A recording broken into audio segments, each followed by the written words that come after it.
Dieser Plattenspieler schmiss während des Betriebes seine Hauptsicherung.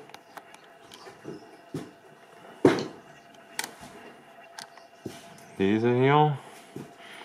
Das Problem war der Netzkondi, 47 Nanofarad.